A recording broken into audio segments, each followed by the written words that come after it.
শুভ সকাল বন্ধুরা, কেমন আছো তোমরা সবাই? আশা করছি সবাই খুব ভালো আছো, সুস্থ আছো। আমিও কিন্তু বেশ ভালো আছি। আজকে বাংলা বছরের প্রথম দিন, শুভ নববর্ষ সবাইকে আমার তরফ থেকে জানাই। বড়দের আমার প্রণাম। সবার এই বছরটা খুব ভালো কাটুক, এটাই কামনা করি। সকালে ঘুম থেকে উঠে আজকে চলে এসেছি ছাদে। এসেই দেখি ফুলটা একদম রৌদ্রের তাপে লাল হয়ে গেছে। আর আজকে একটু সকাল সকালে ঘুম থেকে উঠেছি, যেহেতু আজকে বছরের প্রথম দিন, একটু কাজকর্মগুলো তাড়াতাড়ি করে সেরে ঠাকুর ঘরে দেবো সেই কারণে। আর এত রোদ্দুরের তাপ, বেশিক্ষণ আর ছাদে থাকবো না, এবার চলে যাব নিচে। কেন ঘরবাড়ি পুরোই অগোছালো, কোনো কাজই করে উঠিনি। এসেই প্রথমে ব্রাশটা করে নেবো, তারপরে আজকে বিছানাটা তুলবো। অন্যদিন ঘুম থেকে উঠেই না বিছানা তুলে তারপরে আমি খাট থেকে নামি। যেহেতু আজকে বিছানার চাদরটা চেঞ্জ করব, সেই কারণে আজকে বিছানাটা তোলা হয়নি। পয়লা বৈশাখে সবাই যখন নতুন জামা কাপড় পরে, তখন মনে হয় বিছানার চাদর একটু ঘরটাকে সুন্দর করে সাজাতে মন চায়। সেই কারণে যখন আমরা নিজেরা সাজবো, তো ঘরটাকে একটু সুন্দর করে সাজিয়ে তুলবো। বিছানা চাদরটা দেখো চেঞ্জ করে নতুন একটা বিছানার চাদর পেতে দিলাম। চাদরটা এত সুন্দর, কালারটা একদম হালকা, আর গরমের জন্য তো একদমই ঠিকঠাক এই চাদর। গরমে যত হালকা রঙের উপরে চাদর পাতা যাবে, ততই কিন্তু গরমটাও কম লাগবে আর অনেক বেশি শান্তি লাগবে। আর এই চাদর পাতার পরেই না ঘরটা পুরো চেঞ্জ হয়ে গেছে। চাদর যত সুন্দর করে তুমি গুছিয়ে পাততে পারবে, ততই কিন্তু ঘরটা ভালো লাগে। আর ঘরের মধ্যে বিছানাটা গোছানো থাকলেই তো ঘরটা গোছানো মনে হয়। বিছানা চাদরটা পেতে নেওয়ার পরে এবারে দেখছি মা এদিকে রান্না বসিয়ে দিয়েছে। একদিকে হবে এঁচোড়, আর একদিকে ভেন্ডি ভাজাও কিন্তু বসিয়ে দিয়েছে। কেন আজ একটু সকাল সকালই কাজকর্ম করে নেব, এমনি তো গরম, তার মধ্যে আর কিছুই ভালো লাগে না। আর এদিকে কিন্তু নিরামিষই হচ্ছে, তোমার এঁচোড়টা, মাছ টাছ আজকে আর করবে না সেই কারণে। এদিকে ভেন্ডিও ভাজা বসিয়ে দিয়েছে।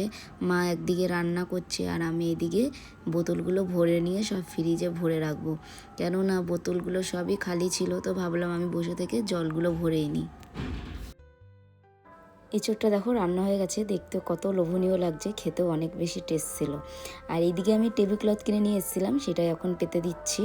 আগের যেটা ছিল সেটা একটু নষ্ট হয়ে গেছিলো, তো কিনবো করে আর কেনা হয়নি, তো পয়লা বৈশাখেই কিনে নিলাম। তো কেমন লাগছে টেবিল ক্লথটা তোমরা কমেন্টে কিন্তু জানিও। আমি একটু হালকা কালার একটু বেশি পছন্দ করি, সে কারণে এই ধরনেরই কিনেছি। আরও অনেক রকমের সুন্দর সুন্দর ফুল দেওয়া অনেক ডিজাইনের ছিল, কিন্তু আমি এইটাই কিনলাম। এটা আমার কাছে অনেক বেশি পছন্দের হয়েছে সেই কারণে।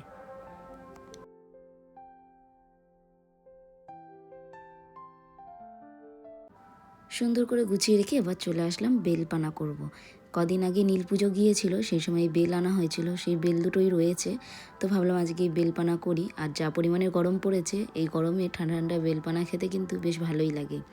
আর এই যে বেলটাকে ভালো করে নিয়ে তার মধ্যে একটু চিনি আর ঠান্ডা জল দিয়ে ভালো করে মাখিয়ে নেব। আর গরমের দিনে যেরকমই হোক, বেলপানা হোক বা আমের শরবত, এইরকম জিনিস খেতে বেশি ভালো লাগে। আর এই দিকে আমি এবার ভালো করে এটাকে একটু চটকে নিতে হবে। নেওয়ার পরে একটা ছাঁকনির সাহায্যে এটা আমি এখন ঢেলে নিচ্ছি। যেহেতু এর মধ্যে অনেক দানা রয়েছে, দানাগুলো তাহলে পড়বে না। আর ওই দানা যদি একবার মুখে লাগে না, কেমন একটা বেশ কষকষ ভাব, আঠালো এরকম লাগে। এটা এখন করে ফ্রিজে রেখে দেবো, স্নান টান করে তারপরে একটা খাবো। আর এদিকে স্নান করে তো চলে এসেছি ফুল তুলতে। আর এত সুন্দর ফুল হয়েছে গাছে, নয়নতারা আর নীলকণ্ঠ। তো ইচ্ছা করছিল না যে ফুলগুলো তুলি, কিন্তু ফুল তো তুলতে হবে। আর এই যে ফুলগুলো দেখতে অনেক বেশি সুন্দর লাগছে।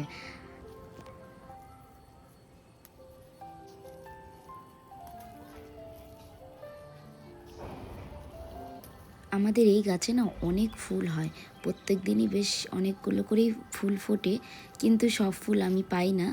যখন রাস্তার ওপরে, যেহেতু গাছটা, তো রাস্তা দিয়ে যখন লোকজন যায়, হাতে বা দিয়ে কেউ 2-3টে করে ফুল এইভাবে নিয়ে চলে যায়। তো সেইভাবে খুব একটা যে ফুল পাই সেরকম না, কিন্তু গাছটায় অনেক ফুল হয়। যেহেতু গাছটা একটু মাছা করা রয়েছে, সেই কারণে লতিয়ে পুরো একদম মাচাটাকে একদম কভার করে দিয়েছে এই গাছেই। মানে একটুও যে বাঁশ বা যে কোনো দড়ি দিয়ে এইটাকে যে মাচা করা হয়েছে, মাচাটাই কিন্তু দেখাই যাচ্ছে না, এতটা ভরাট হয়েছে। আর ফুলগুলোও দেখো কত সুন্দর লাগছে দেখতে। এখন আমি পুজো দিয়ে নেব, পুজো দেওয়াও কিন্তু হয়ে গেছে। আর পুজোটা দেওয়া হলেই মনটা অনেকটা শান্তি লাগে। আর সব থেকে বড় কাজ হলো পুজো ঘরের মধ্যে, সেটা দেওয়া হলে তো আর কোনো কথাই নেই। তো পুজো দিয়ে উঠতে না উঠতেই তো মানে কি বলবো, ঘেমে গেছি। আর স্নান করে উঠে যে কতবার যে ঘামছি কি বলবো, এই গরম আর নেওয়া যাচ্ছে না। তারপরে এই যে আমার পয়লা বৈশাখের নতুন জামা কাফতান, এই কাফতান আমার আগে ছিল না, প্রথমবার নিলাম, তো কেমন একটু লাগছিল, তো মা বললো না ভালোই লাগছে।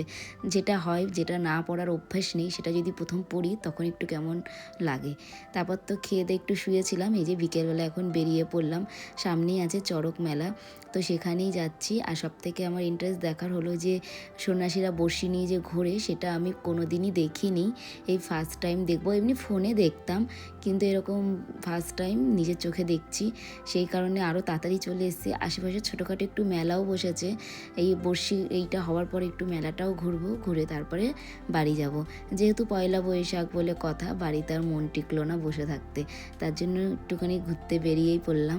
আর দেখো কত লোকে একদম গিজগিজ করছে। আর এগুলো দেখতে খুবই ভয়ঙ্কর লাগে, কিন্তু বেশ ভালোই লাগে, কেন এমনভাবে ঘোরে না, সত্যি এটা দেখতে ভীষণ ভয়ঙ্কর, কিন্তু খুব ভালো লাগে এমনি।